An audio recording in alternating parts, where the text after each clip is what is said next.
we are coding in the first quadrant. And then we have the second quadrant, we have third quadrant, and we have fourth quadrant. So quadrants are quite important in projection and in sense. So the two important reference planes are HP and VP. So horizontal plane and vertical plane. So horizontal plane is that plane on which the top view of the object that we are looking at will be casted.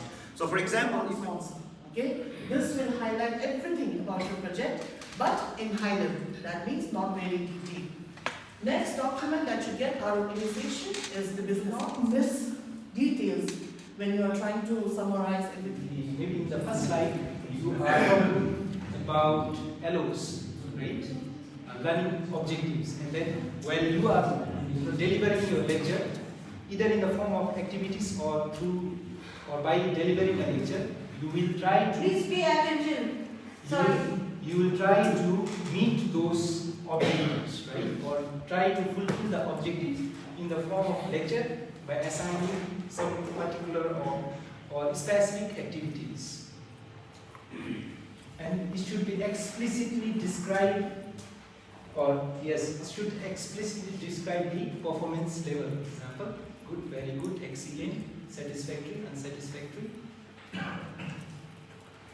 Then it should demarcate primary and then secondary criteria. For example, you are giving a, let's say, project to your student, and then you will have certain criteria, and then those criteria will be, quite generic.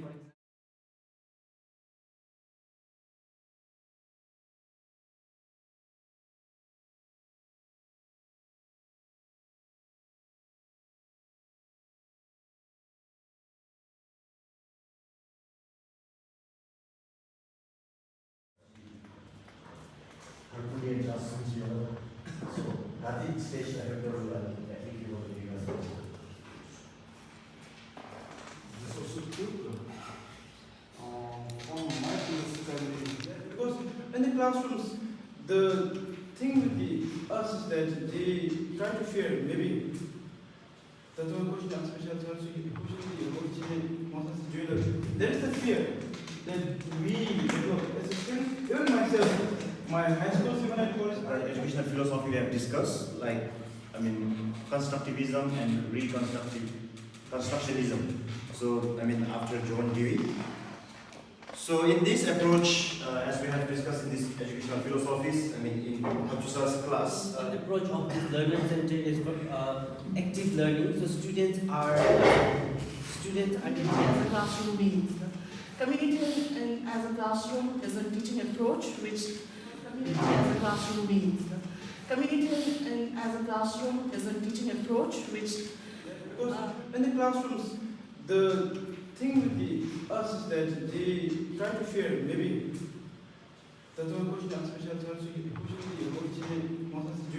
there is the fear that we, as a student, even myself, my high school, even at college, Educational philosophy we have discussed, constructivism and constructionism. So, after John Dewey. So, in this approach, as we have discussed in this educational philosophies, in Hattusa's class. the approach of this learning center is active learning. So, students are encouraged. Automatic system, right? Control system, and then they will try to put together the software quantity is also under I have basically as a holistic and the single point which is seen for this new project assessment. So analytical. Yeah, Ismail. So at each station I have to